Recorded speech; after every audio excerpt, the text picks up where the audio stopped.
Hello, this is BBC News, the latest headlines.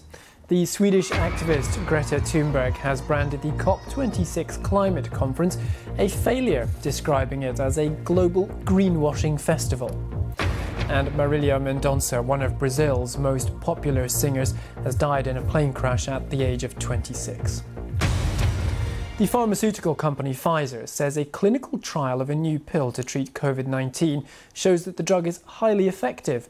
The product is called Paxlovid and is reported to have achieved an 89% reduction in the risk of hospitalisation or death. That's among adult patients with coronavirus who are at high risk of progressing to severe illness. President Biden says the drug has huge potential. Last night, we received promising news about another potent and potential COVID treatment, a pill developed by Pfizer that may dramatically reduce the risk of being hospitalized or dying when taken shortly after infection, if you're infected. If authorized by the FDA, we may soon have pills that may treat the virus of those who become infected. We have already secured millions of doses, and the therapy would be another tool in our toolbox to protect people from the worst outcomes of COVID.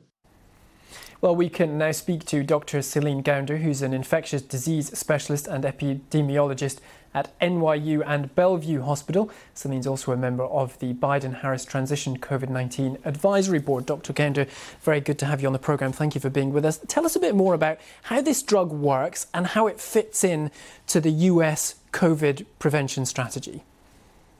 Rich, this drug that Pfizer has developed, Paxlovid, is what we call an antiviral drug, specifically a protease inhibitor. So it's related to antiviral drugs that we use to treat HIV or hepatitis C, for example.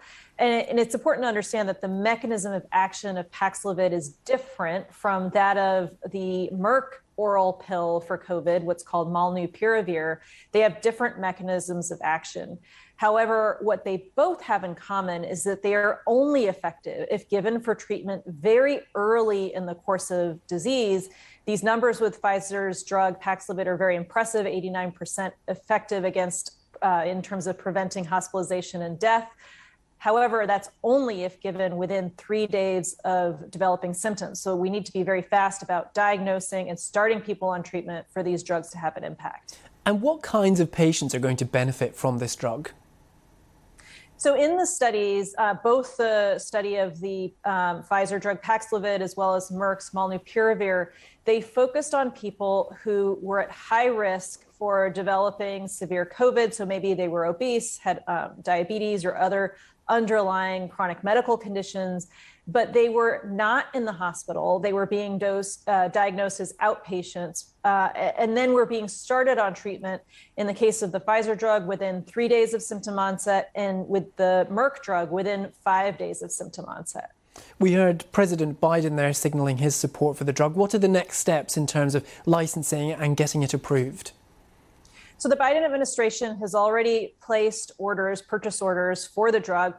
So really, we have some millions of doses of the drug earmarked for use here in the United States.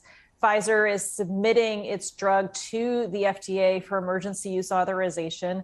And depending on how quickly they're able to turn that around, I suspect that in over a month or so, we will see some movement as to scheduling a date for the FDA to weigh in on whether they're going to issue that authorization. Okay, Dr. Celine Gounder joining us from New York. Thank you very much for being with us. Very good to have you on the programme.